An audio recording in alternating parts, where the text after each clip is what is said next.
Most of you in this room still suffer from the cunt syndrome. But down deep inside, irrespective of what you say, your DNA wants to be liked. And you would rather do a deal where they liked you as opposed to not like you. Now, I'm not sure I've ever done a deal with anybody fucking like me. I was thinking about that this morning. I was brushing my teeth. No, they didn't like me. No, they didn't. Now, that may be somewhat of a stretch, but I certainly didn't go out of my way to be fucking liked. I certainly never went out of my way to fit in. I deleted that motherfucker as soon as I saw it. Boom! Delete.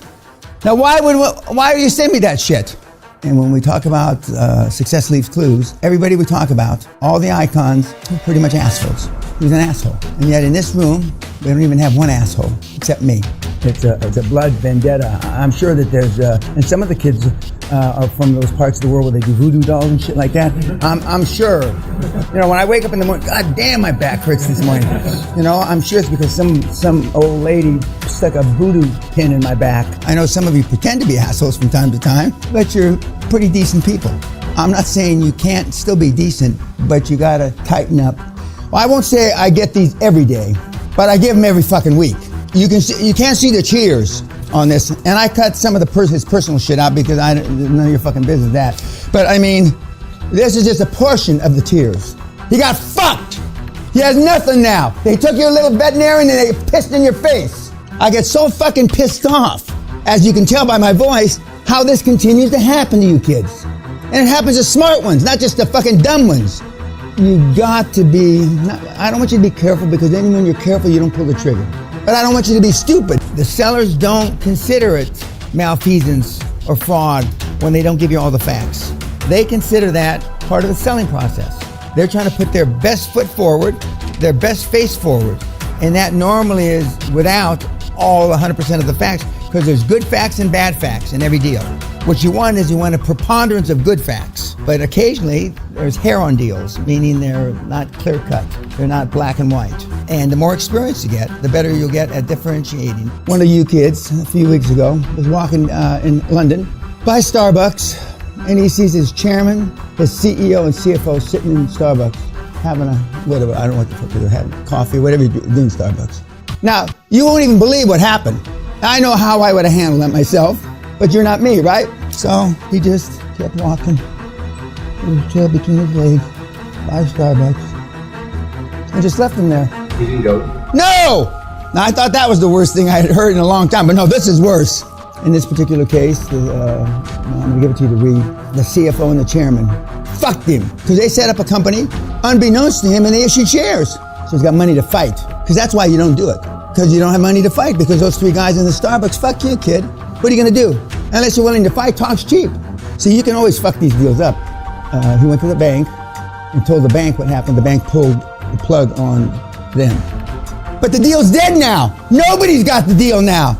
So everybody's fucked. All you have to do, listen to YouTube fucking meatheads, cunts, vaginas. All you got to do when they fight, go to the bank, write a letter. They're fucked. The deal's fucked, but then you're fucked too. But if you're going to be fucked, you might as well fuck everybody. I mean, not just me. I mean, there's going to be blood in the fucking street. But most of the kids don't do it. Maybe 1 out of 10 fights. Maybe, no, not even 1 out of 10.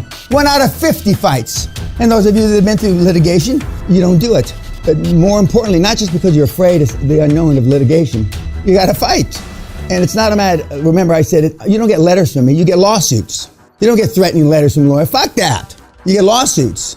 And you want to sue them first, so it's your venue. So, I mean, the guy that sues is the plaintiff, not always wins, but has two shots at the judge and or the jury. Closing argument, then the defendant has a closing argument, and then you have closing argument again. A lot of juries, they believe the last person they heard, which is the plaintiff, which is you if you're suing. Does anyone know who the first billionaire on the planet was? Jesus. Now you guys are Mr. and Mrs. Google fuck, and I'm going to come out with a fact that you don't know. Come on, J. Paul Getty. And why? Because all his money was in a foundation. He never paid a nickel in tax his entire life. And when you don't pay taxes, I mean, money accumulates a lot quicker. He's the guy that wouldn't pay money when they kidnapped his grandson, and they sent his grandson's ear back to him. And he says, I've got 12 grandchildren. You're going to have to send me a lot of body parts because I'm not paying for anybody. And that's how they think. Now, you guys probably think, Oh fuck, I would have given mine for my grandson, so none of these guys would. That's why I'm not a trillionaire, because I would pay money for my grandson's ear. I mean, before they cut it off. I'm soft. I'm a fucking wuss. So if I'm a wuss, kids, what the fuck are you? Going through some of the agendas for upcoming board meetings that I'm the chairman of. I mean, we're going over details. If we went over those fucking details and all the deals I've done, I certainly don't remember. I just don't. And I wrote, the deal's closed, right, Dan? Yeah. Did anybody ask that question? No. Did anybody ask that question? No. Did anybody ask? We had a Ivy League educated mentee that I'm the chairman of. He said that he anticipated the board meeting to be 6 hours long. I said, what the fuck are we going to talk about? What are we going to talk about for 6 hours? He said, maximum it's going to be 2 hours. And that's if we get stuck. It doesn't surprise me that you kids are being so successful. You're in the right place at the motherfucking right time. What the fuck are you going to tell your children and grandchildren during the greatest transformation of motherfucking wealth in the history of the planet? What were you doing other than having your thumb up your ass? I mean, this is it. The only downside, the worry is 95% of all the money is being managed by people less than 30. That's scary because for those of you under 30, you probably think you're smart. But for those of us that are a lot older than 30, you don't know shit. You don't know shit. I don't care how smart you are. And again, for those kids asking me this question on YouTube, non-recourse doesn't mean that you fill your suitcases and trunks and run like a thief in the night.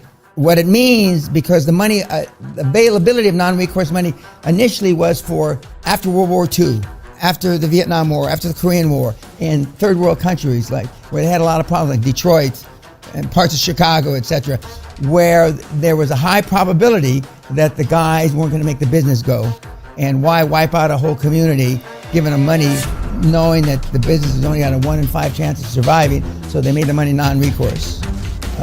Where somehow some of the quasi-wannabe crooks on YouTube think that you just load up to the bank with your pickup truck and they load up the back of your truck and you ride off to Tibet. If Mr. Trump, President Trump, was not going through this impeachment thing, the market would be at 30,000, easy. Easy peasy. Maybe 35,000, maybe 40,000. And when he wins again in a year, the market's gonna go through the motherfucking roof. I mean, you can't imagine what's gonna happen. Remember, 98% of all the people, successful people in the world, are introverts. Introverts, just like most of you. A couple of you think you're not introverts, but let's just amuse me for right now. Let's just agree with me that you're an introvert. 2% are not introverts. They're extroverts, and 10% of those extroverts are psycho alpha males like me. Steve Ballmer is got if you remember the film, for those of you that saw that film when you were here, is that kind of personality. He's not the only one, but there's not very many. I believe that alpha males have been pounded down because of political correctness. As I've said before, I would never start coaching again because I underestimated by 1,000,000% how low self-esteem the average person has, or doesn't have any self-esteem. And it's always the nicest people get hurt. It's not the shitbags that ought to get fucking knocked out.